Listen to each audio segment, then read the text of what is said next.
Psalm 35 verse 4 to 16 through the Bible. Psalm 35.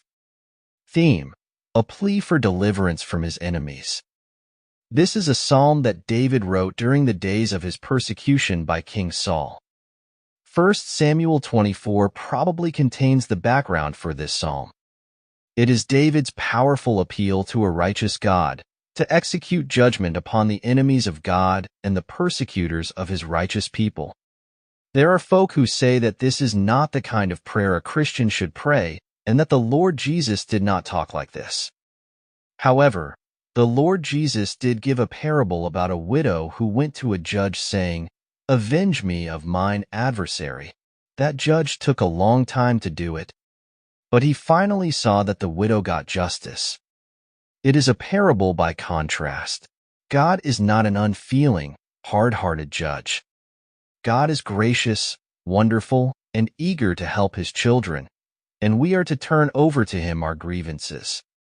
And Paul gives believers this admonition: "Dearly beloved, avenge not yourselves, but rather give place unto wrath. For it is written, Vengeance is mine. I will repay, saith the Lord." Romans 12 verse 19. You and I are not to take vengeance. We are to turn that over to God. It is his department. He will handle it better than either you or I will handle it. I want to speak quite frankly.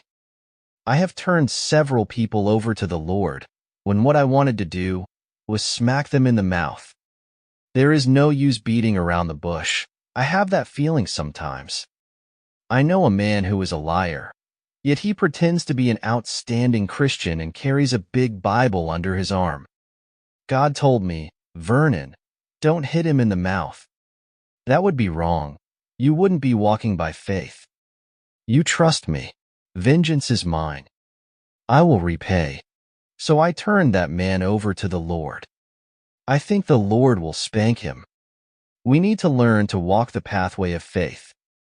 When David wrote this psalm, he was in trouble. He was running away from Saul. Yet when David had an opportunity to kill Saul, he refused to do it. Saul knew that David had spared his life, and in 1 Samuel 24, Saul even said to him that he knew God had given the kingdom to David, and admitted that David was more righteous than he was. Yet he continued to treat David as an enemy instead of bringing him home in peace. David's imprecatory prayer is not only personal but prophetic. David's persecution pictures the remnant of Israel during the tribulation period. The cry for righteous judgment will be answered when the Lord Jesus Christ comes the second time. He will execute judgment and will deliver God's elect. Let them be confounded and put to shame that seek after my soul. Let them be turned back and brought to confusion that devise my hurt. Let them be as chaff before the wind, and let the angel of the Lord chase them. Psalm 35 verses 4 and 5. David wanted to turn it over to the Lord. You see, here is the second mention of the angel of the Lord. The first was in Psalm 34 verse 7. Again, let me say that I believe the angel of the Lord is none other than the pre-incarnate Christ. He is the deliverer and the executor of judgment. Let their way be dark and slippery, and let the angel of the Lord persecute them. For without cause have they hid for me their net in a pit, which without cause they have digged for my soul. Let destruction come upon him at unawares, and let his net that he hath hid catch himself. Into that very destruction let him fall. Psalm 35 verse 6 to 8. This sounds extreme. It is an imprecatory prayer.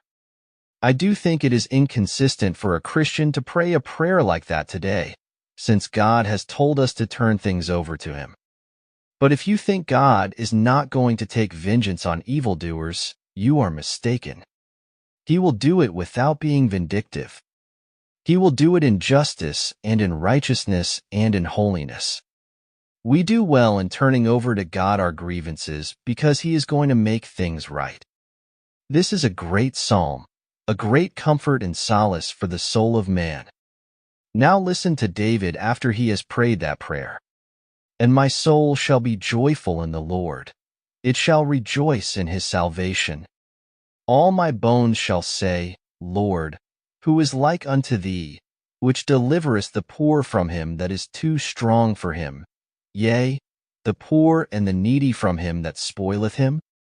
Psalm 35 verses 9 and 10. At this time in David's life he was a very poor man. While he was in exile, there came to him men who were in debt, men who were in distress, and men who were discontented. These were his companions, and they shared his rugged existence and his poverty.